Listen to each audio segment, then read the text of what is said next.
On attaque avec le premier sujet, comment les codes vestimentaires tuent la sobriété. Le point d'entrée que j'ai eu pour ce sujet-là, c'est un courrier que j'ai reçu du proviseur du lycée dans lequel est mon fils, qui m'a écrit il y a quelque temps, comme à tous les parents d'élèves, et qui a rappelé que le port du couvre-chef au sein de l'établissement était strictement interdit.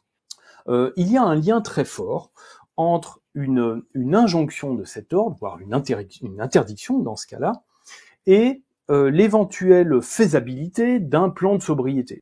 Pourquoi ? Parce que, en fait, quand on parle de sobriété énergétique, il s'agit, donc je vous montre la manière de raisonner, il s'agit bien souvent d'essayer de moins demander de services énergétiques, en l'occurrence de chauffage, extérieur. On va, pour économiser de l'énergie, se dire, eh bien oui, puisque ça nous coûtait cher, ça consommait beaucoup d'énergie de chauffer à 20 ou à 21, la démarche de sobriété, quand elle est mal comprise, consiste à baisser les consignes. Bien. Or, qu'est-ce qui se passe quand on baisse les consignes ?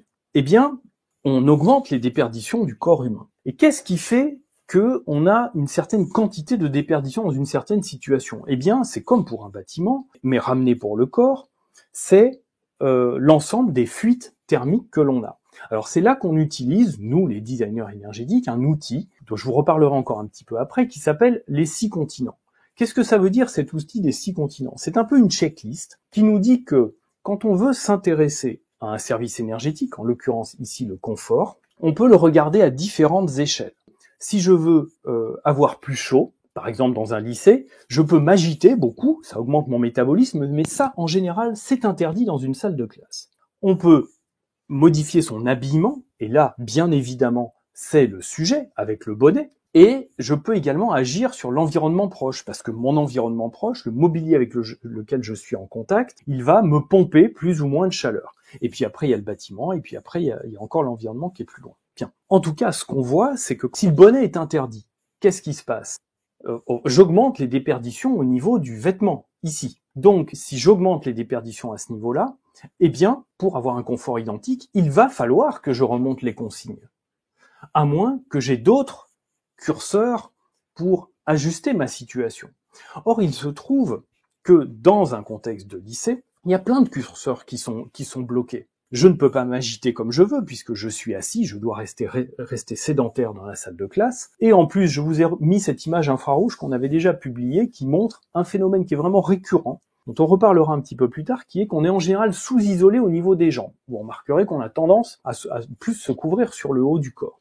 Mais dans une salle de classe, j'ai pas le droit de mettre mon manteau en général. Donc tout ça, ça ajoute une série de contraintes. J'ai pas le droit de mettre un bonnet, j'ai pas le droit de mettre mon manteau, j'ai pas le droit de m'agiter, et en plus, on en reparlera encore après, je suis en contact avec du mobilier et de l'environnement qui a tendance à me pomper la chaleur. Bref, j'ai tout un ensemble de contraintes, en particulier des codes vestimentaires, on m'interdit de mettre le bonnet, qui font que j'induis, en fait, j'ai moins de marge pour diminuer la consigne de chauffage. Donc naturellement, en fait, je vais rendre les gens moins tolérants par rapport à une baisse de consigne.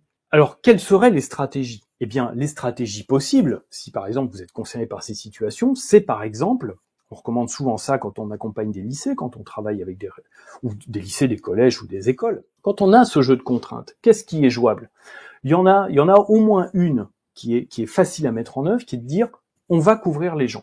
Et couvrir les jambes, alors, on a beaucoup parlé du plaid cet hiver, ça a été un peu le cadeau d'entreprise de l'hiver 2023-2024. Couvrir les jambes, c'est toujours très efficace. Là, je vais pas vous le montrer, mais tiens, c'est le même que sur la photo. J'ai le plaid sur les jambes. Mais on parle de la stratégie du manteau. Par exemple, dans un lycée, il n'est pas interdit, en général, de mettre son manteau sur les jambes. C'est quelque chose qu'on utilise aussi dans les salles de spectacle, par exemple. À ce moment-là, qu'est-ce que je fais ? Je prends la brèche qui est encore ouverte dans le code vestimentaire. Bien entendu, j'ai pas pu m'empêcher de mettre ici, et je fais un coucou aux amis de Besançon qui ont fait cette remarquable démarche autour des caleçons longs.